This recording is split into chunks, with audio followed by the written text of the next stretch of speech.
राजदरबार हत्याकाण्ड जसमा हामी नेपालीले अत्यन्त माया गरेका राजा वीरेन्द्रलाई मात्र गुमाएनौँ, उनको पुरा वंश नै विनाश भयो र त्यसको केही वर्षहरूपछि नेपालबाट राज संस्था नै गयो। के तपाईँलाई लाग्छ यसमा कुनै षड्यन्त्र थिएन? यो एक दुर्घटना मात्र थियो। यदि तपाईँ यसलाई कुनै साधारण मस्तिष्कको खेल अथवा एउटा दुर्घटना मात्र अथवा एक प्रेम कथाको दुःखद परिणाम मात्र मान्नुहुन्छ भने यो सबैभन्दा ठुलो भ्रम हुनेछ। अनि के तपाईँ ठान्नुहुन्छ दिपेन्द्र त्यति मूर्ख थिए कि भोलि के हुन्छ भन्नेसम्म नसोची सबैका अगाडि आफै भुटुटु गोली ठोकुन् अनि तिनै युवराज देवयानीसँग विवाह गरेर यो देशको राजा बनुन्? यस्तो कल्पना त कुनै 14औं शताब्दीतिरको साधारण गाउँले मानिसले पनि सोच्न सक्दैन। बीज नभई वृक्ष बन्दैन। यत्रो दरबार हत्याकाण्ड हुनुको पछाडि पनि एउटा बीज थियो र त्यो बीज के थियो अनि त्यही बीजको आधारमा यो हत्याकाण्ड कसरी रचियो?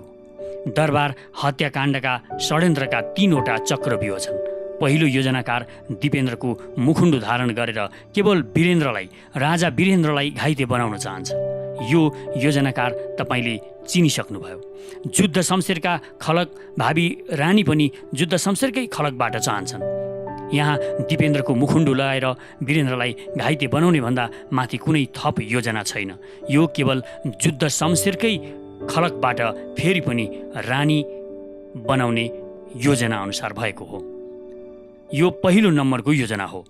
राजा घाइते हुनसाथ विश्वका मिडियामा दिपेन्द्रले बाबुलाई गोली हानेर सत्ता हत्याउन विद्रोह गरे भनेर तुरुन्तै कुप्रचार गरेर मिडियामा मार्फत उनको राम्रो छवि पनि ध्वस्त पारिहाल्ने अनि यसो नगरेर दिपेन्द्रलाई रुचाएका जनताले उनको युवराजको पदवी खोसेर निराजनलाई युवराज बनाएमा नमान्ने सम्भावना प्रचुर थियो। अर्थात् षड्यन्त्रकारीको योजना छ दिपेन्द्रले बाबुको हत्या प्रयास गरे भनेर उनको युवराज पदवी खोज्ने र निराजनलाई राजा बनाउने।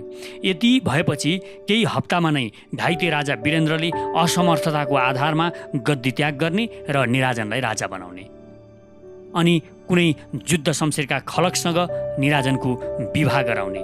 यति गरेपछि भने राजा वीरेन्द्रलाई फोर्स गरेर दिपेन्द्रको युवराज पदवी खोज्न सजिलो पनि हुन्थ्यो। त्यसपछि अर्को षड्यन्त्रकारी सामेल छ जो यो योजनालाई सहयोग गर्ने बहानामा घुस्छ। ऊ चाहन्छ पहिलो योजनाकार सहित पुरा वीरेन्द्रको वंश विनाश गर्ने र आफ्नो वंशलाई राजा बनाउने र वीरेन्द्र र रानी ऐश्वर्यको सारा सम्पत्ति आफ्नो हात पार्ने। अनि यसको मुख्य योजनाकार चाहिँ हतियार कम्पनीको मानिसहरू छन्।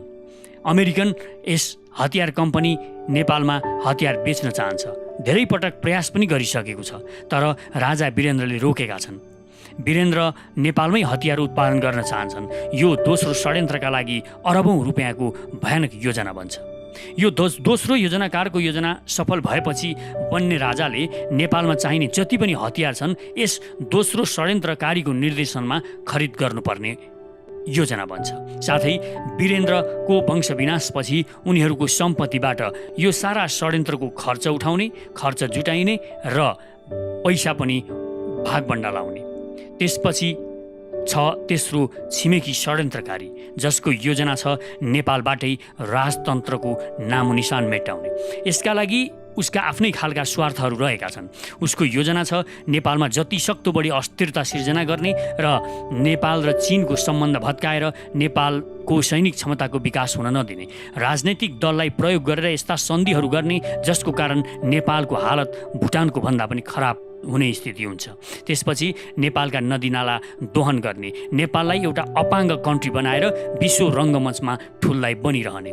स्पष्ट भन्नुपर्दा नेपालको सार्वभौम सत्ता खतम गर्ने। यी 3 षड्यन्त्रकारीको योजनामा यी तिनै षड्यन्त्रकारीहरूको इन्ट्रेस्ट घुसेको छ, आफ्नै चाख घुसेको छ। अर्थात् तेस्रो षड्यन्त्रकारी यी तिनै समूहका लागि बडो योजनाबद्ध रूपमा काम गर्छ। तिनै समूहलाई के भ्रम हुन्छ भने योजना म आफै बनाइरहेको छु। पहिलो योजनाकारलाई थाहा पत्तो हुन्न वीरेन्द्रलाई घाइते बनाएपछि के हुन्छ र दोस्रो योजनाकारलाई पनि थाहा छैन वीरेन्द्रको वंश विनाशपछि के हुने हो। सबै कुरा अर्थात् सबै परिदृश्यको जानकार तेस्रो षड्यन्त्रकारी मात्र छ र खेल उसको योजना अनुसार चल्छ।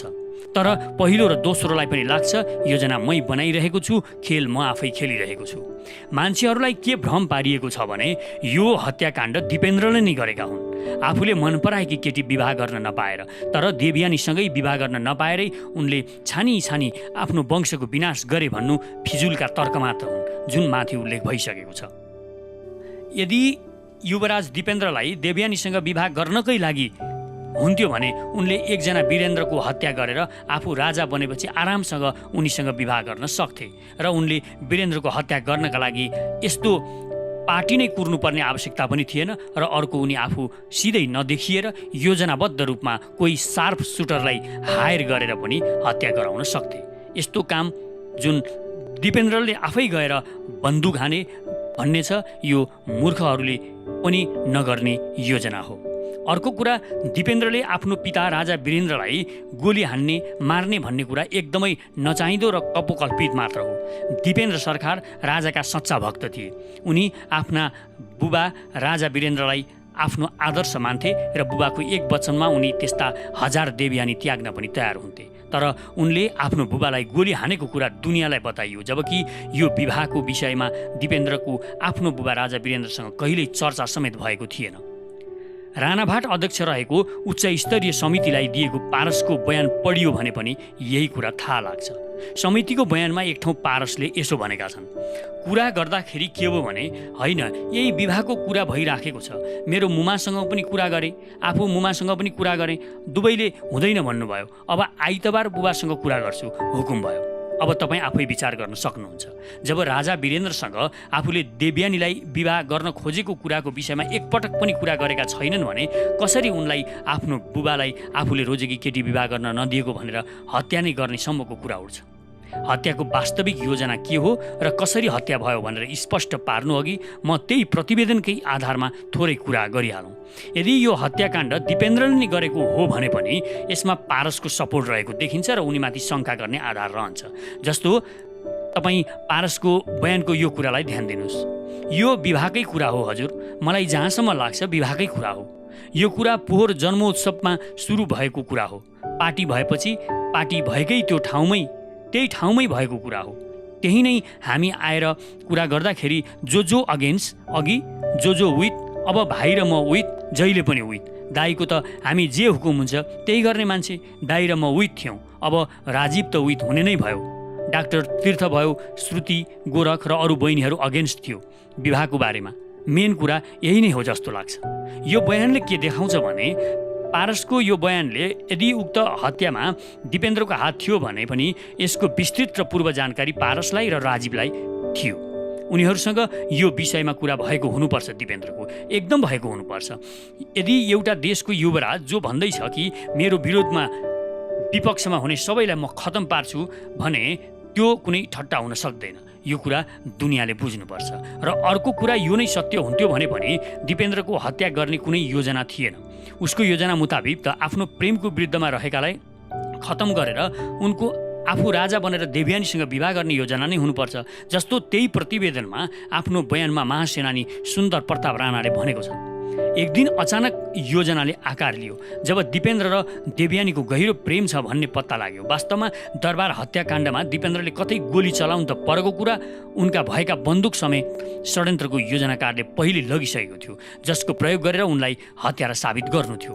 सबैलाई के थाहा थियो भने दिपेन्द्र अलिकता जिद्दी छन्, जसले गर्दा उनी देवयानीसँग विवाह गर्नका लागि दरबारमा जिद्दी गर्नेछन्। उता रानी ऐश्वर्या र मुमा बडा महारानी जुद्ध शमशेरको सन्तान बाहेक अरू कसैलाई रानी बनाउने कल्पना गर्न पनि मन पराउँदैन थिए। अब कस्तो भयो भने यो कुराले दरबारमा एक किसिमको तनाव सिर्जना गर्ने निश्चित भयो र यही तनाव र खिचातानीलाई प्रयोग गर्ने निश्चित गरियो यता षड्यन्त्रकारीहरूबाट। र त्यसै दिन अर्को के कुरा निश्चित भयो भने अब सबैको हत्या दिपेन्द्रबाट नै गराउने। के त्यसो भए दिपेन्द्रले नै योजनाकारको योजनाअनुसार सबैको हत्या गरेका हुन् त? प्रश्न उठ्छ। पहिलाको योजनाअनुसार दिपेन्द्रलाई देवयानीको प्रेममा अझ प्रेरित गर्ने, आफूले प्रेम गरेकी केटीलाई अर्थात् देवयानी सर्वगुण सम्पन्न भएकीले उनी नै रानी बन्न योग्य छिन्, अरूसँग दिपेन्द्र सरकारले विवाहको कल्पना पनि गर्नु हुँदैन भनेर देवयानीसँग विवाह गर्नका लागि दरबारमा आमा ऐश्वर्या र हजुरआमासँग अड्डी लिन लगाउने र लगाइराख्ने। उता दरबारमा रानी र मुमा बडा महारानीलाई चाहिँ कुनै पनि हालतमा त्यो देवयानीलाई भित्राउनु ठिक हुँदैन भनेर उक्साउने, चन्द्र शमशेरको खलकलाई दरबारमा भित्राउनु हुँदैन भनेर उनीहरूलाई उक्साइरहने र तिनका कमी कमजोरीहरू देखाइरहने। भयो पनि त्यस्तै आमा छोरा बीच एकदमै अविश्वास खडा हुन थाल्यो र हुँदै गयो। दरबार हत्याकाण्डको बीच चाहिँ देवयानी र दिपेन्द्रको प्रेम नै थियो र यो लडाइँ भनेको राजा वीरेन्द्र र दिपेन्द्रको भन्दा चन्द्र शमशेर र जुद्ध शमशेरका खलकको थियो।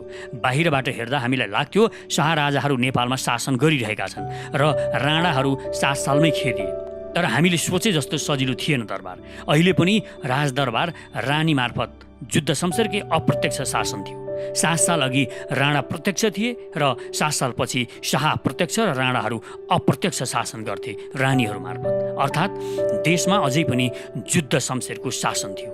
त्यसैले रानी ऐश्वर्या र बडा महारानी रत्न कुनै पनि हालतमा राजदरबारमा रहेको जुद्ध शमशेरको शासन चन्द्र शमशेरका खलकको हातमा जान दिन चाहँदैनथे। आफ्नो कुल धर्मका लागि उनीहरू जस्तोसुकै बलिदान दिन पनि तयार थिए।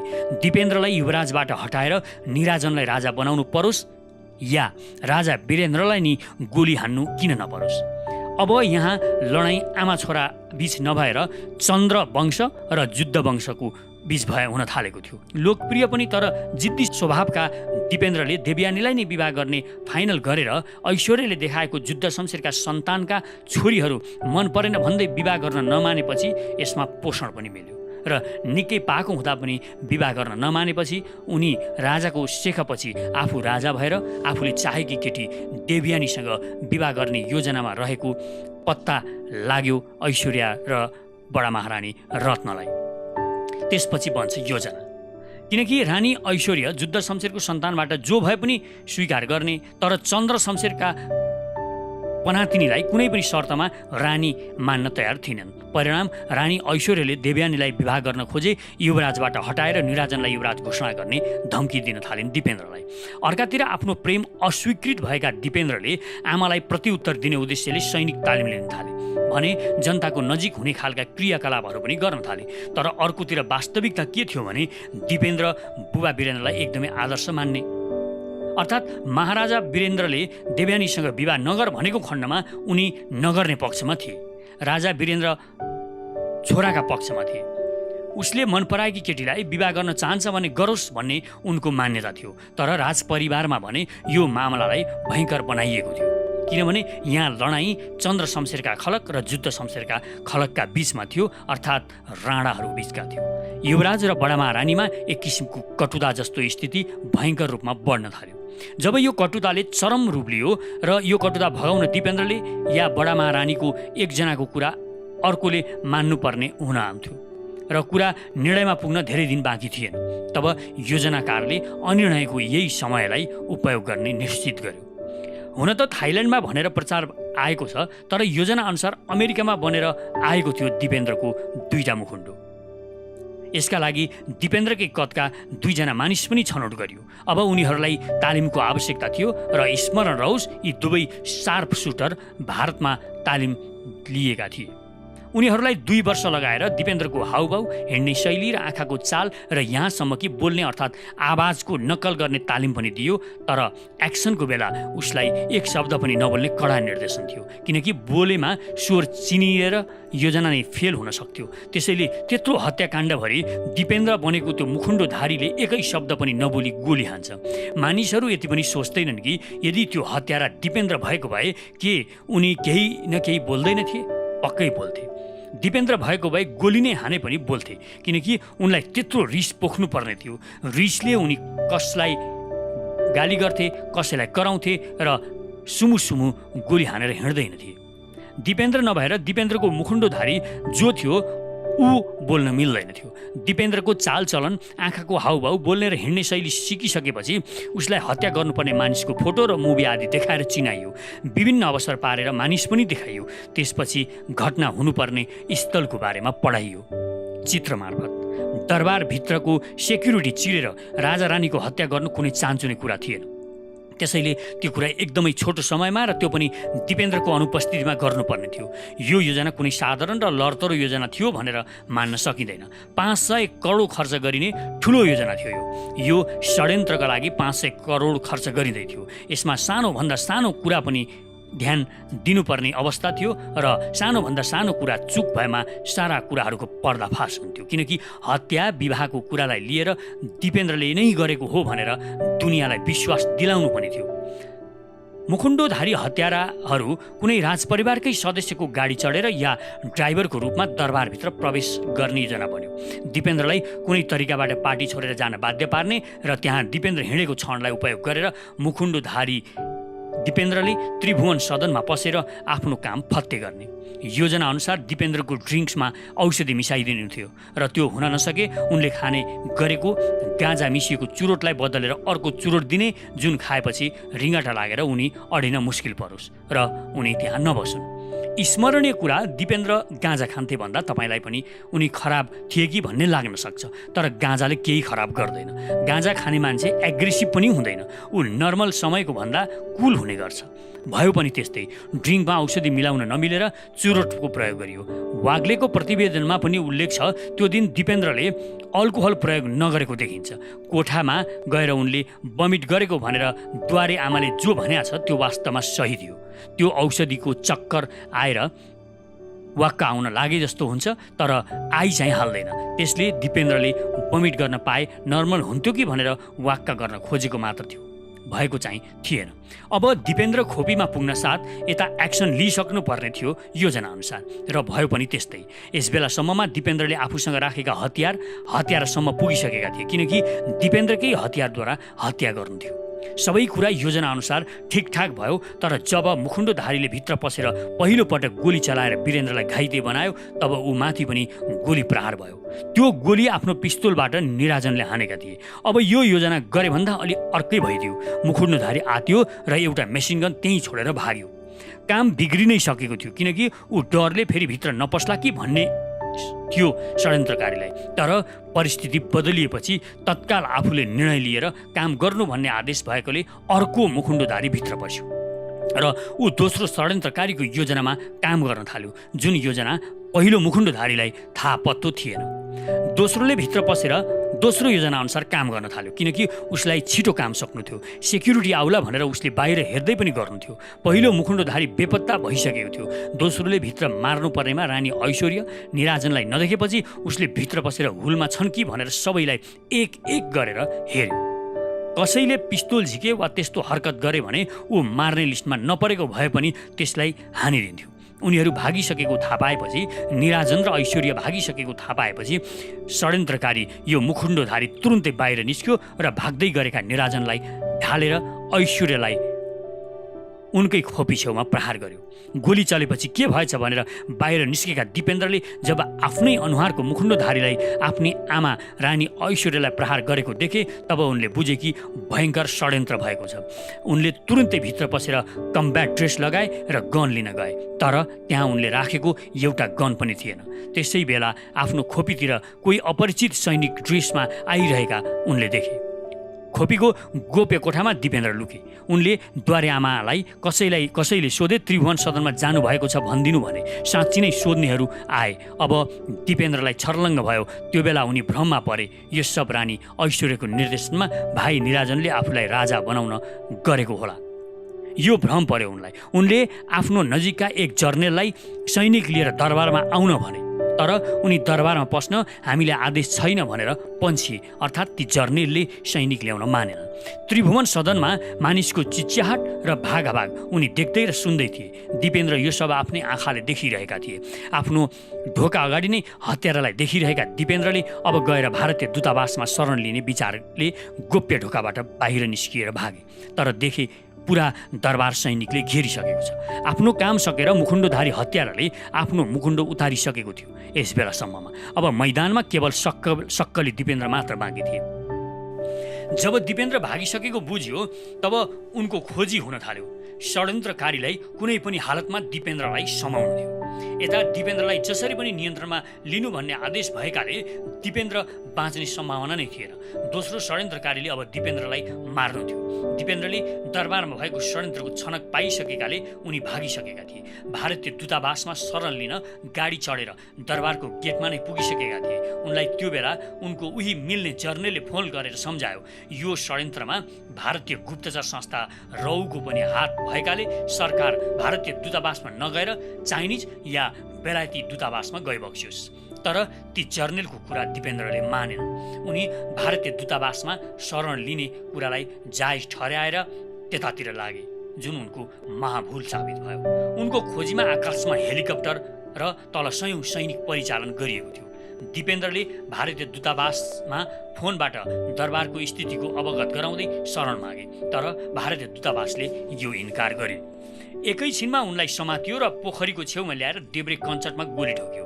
तर त्यत्रो सेनाले यो सब थाहा पाउनै सकेन।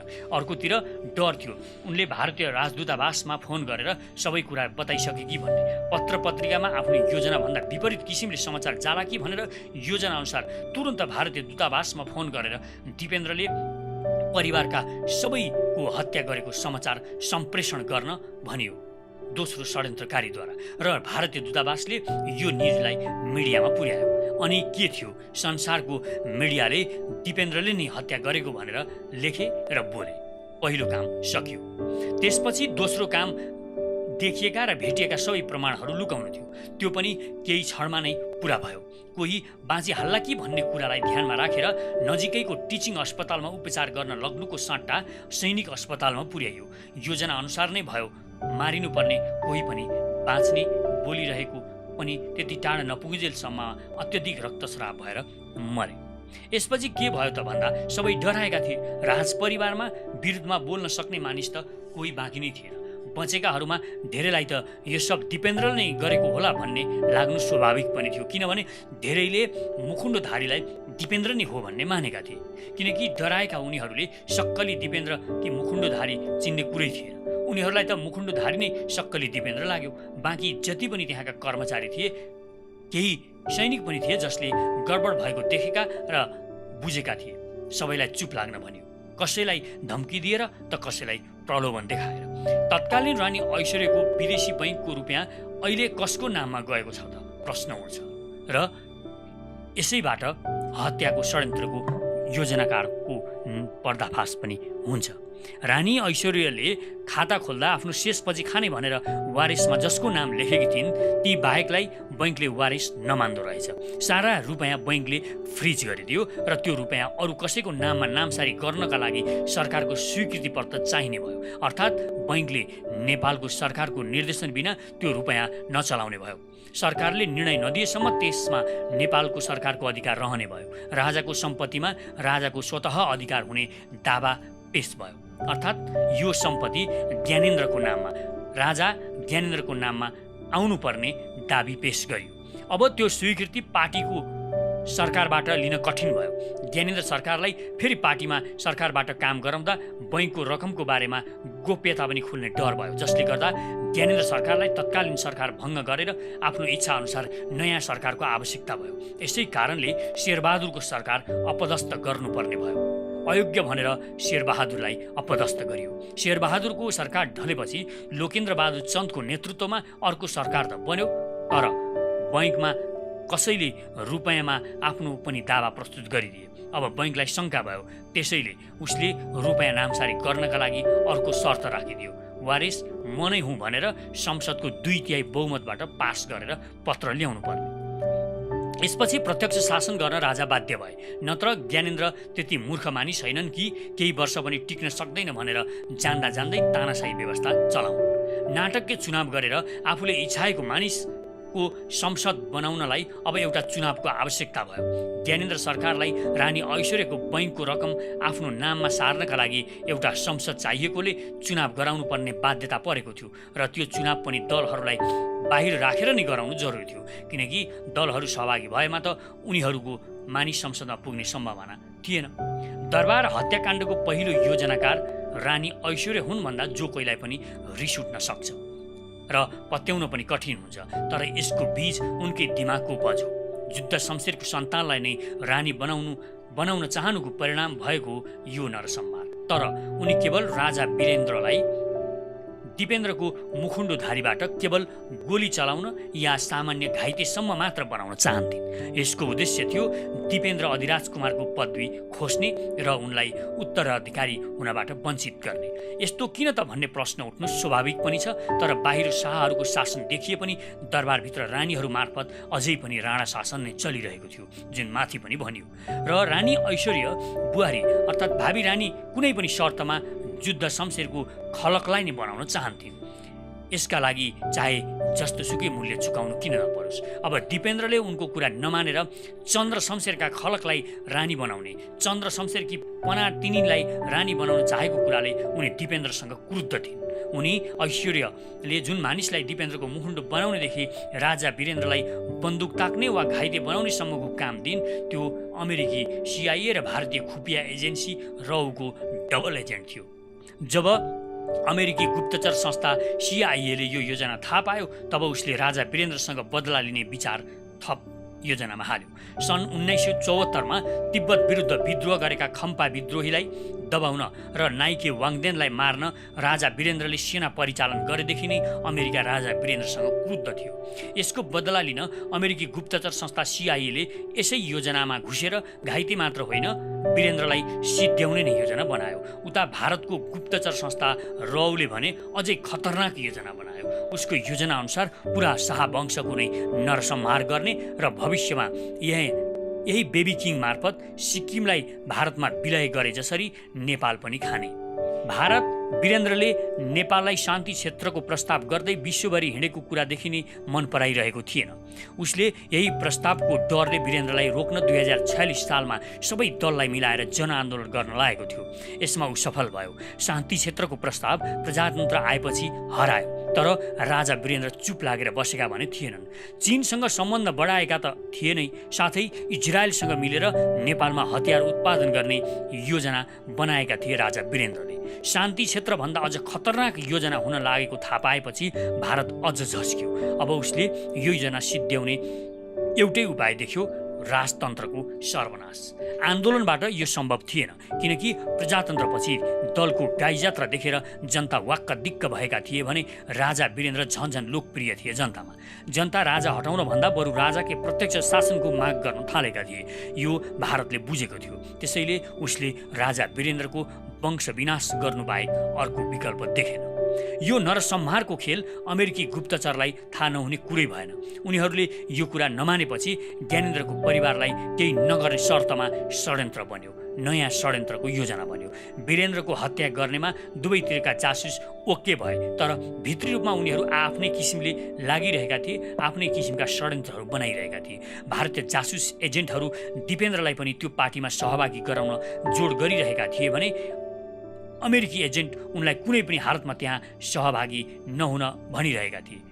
भारतको योजना अनुसार त्यहाँ कुनै पनि हालतमा ज्ञानेन्द्रलाई पनि ल्याउने र ज्ञानेन्द्र पारससहित सारा शाहवंशको विनाश गर्ने। ज्ञानेन्द्रलाई पनि त्यस भोजमा सहभागी गराउने धेरै प्रयास भयो, तर सम्भव भएन, किनकि षड्यन्त्रको गन्ध पाइसकेका थिए, त्यसैले उनी आएनन्। यसरी सबैलाई सहभागी गराउन सम्भव नभएपछि हत्याकाण्डको मिति तोकियो। एक अमेरिकी सेनाका कमान्डरले लेखेअनुसार दरबार हत्याकाण्ड चैत्रमा हुनुपर्नेमा अर्को सालको जेठ 19मा मात्र भयो। यसको मुख्य कारण राजपरिवारका सबै सदस्य भेला नहुनु नै प्रमुख कारण थियो। यो कुरा पोखरामा राजा वीरेन्द्रको कपाल काट्ने बलदुल ठाकुर, जो भारतीय गुप्तचर एजेन्सी रौको एजेन्ट थिए, उनले पनि राजा वीरेन्द्र 54 वर्षमा मर्नुपर्ने, कसरी 55 वर्षसम्म बाँचे भन्नु दरबार हत्याकाण्ड चैत्रमै भइसक्नुपर्ने प्रमाण हो। वास्तवमा वीरेन्द्रको हत्या अमेरिकी गुप्तचरले किन गर्नु पर्यो? पहिलो कुरा, अमेरिकी हतियार कम्पनीहरू वीरेन्द्रलाई अमेरिकी अटोमेटिक गन किन्नका लागि लबिङ गरिरहेका थिए, तर राजा वीरेन्द्र ती हतियार लिनुभन्दा एक इजरायली हतियार कम्पनीसँग मिलेर नेपालमै शाही सेनालाई पुग्ने हतियार उत्पादन गर्न चाहन्थे। साथै विदेशसँग राम्रो सम्बन्ध बनाएका राजा भएकाले भारतले शान्ति क्षेत्रको प्रस्ताव अस्वीकार गरेको र प्रजातन्त्र आएपछि राजाको यस एजेन्डालाई दलहरूले वास्ता नगरेकाले अब वीरेन्द्र नयाँ तरिकाले सोच्न थालेका थिए। उनी यसरी नेपालमा बनाएको हतियार बिक्री पनि गर्न चाहन्थे। उनी विश्वभरि राम्रो सम्बन्ध भएकाले विश्वभरि यी हतियारहरू बेच्न चाहन्थे, जुन कुरा भारतलाई मन पर्ने त कुरै थिएन। अमेरिकाले पनि रुचाएन यो कुरा, जसको परिणाम उनीहरूले वीरेन्द्रलाई रोक्ने एउटै उपाय उनको हत्या देखे। उनको मात्र होइन, राजपरिवारकै सफाई गरेर दलबाट काम गराउन चाहन्थे दलालहरू, किनकि यी राजा वीरेन्द्र र राजपरिवारले देशलाई धोका दिएर कुनै सम्झौता गर्लान् भन्ने विश्वास षड्यन्त्रकारीलाई थिएन र राजपरिवार भइन्जेल नेपाललाई झुकाउन सकिन्छ भन्ने पनि उनीहरूलाई विश्वास थिएन। खान सकिन्छ नेपाललाई भन्ने विश्वास थिएन। नेपालको सार्वभौम सत्ता छिन्न सकिन्छ भन्ने षड्यन्त्रकारीलाई विश्वास थिएन। तर राजपरिवारका सबै सदस्य भेला नभएका कारणले मात्र यो सरेर जेठसम्म पुग्यो। दरबार हत्याकाण्ड जस्तो भयानक रक्तपात कोही युवराजको विवाह गर्न नपाएको सनको उपज हो भनेर नेपाली जनतालाई मूर्ख बनाउने जुन प्रयास गरिएको छ, त्यो सबै प्रपञ्च सिवाय केही होइन। भित्री उद्देश्य नेपालको सार्वभौम सत्ता नै सिद्ध्याउने नै रहेको छ र भविष्यमा फेरि यस्ता डरलाग्दा अन्य खाली षड्यन्त्रहरू नरचिएलान् भन्ने पनि कुनै ग्यारेन्टी छैन। तेस्रो षड्यन्त्रकारीको योजना सफल भएको छ। उसले नेपालबाट राजतन्त्र नै फालिसकेको छ। अब नेपालको सार्वभौम सत्ता सिद्ध्याउने खेल पनि सुरु भइसकेको छ। चीन र अमेरिकाले यो नचाहेकाले मात्र यस योजनाले मूर्त रूप पाउन नसकेको हो। त्यसैले झट्टै केही प्रतिक्रिया दिइहाल्नुभन्दा यो भिडियो एकपटक फेरि हेरेर गहिरो सोच विचार गर्नुहुन अनुरोध छ। धन्यवाद।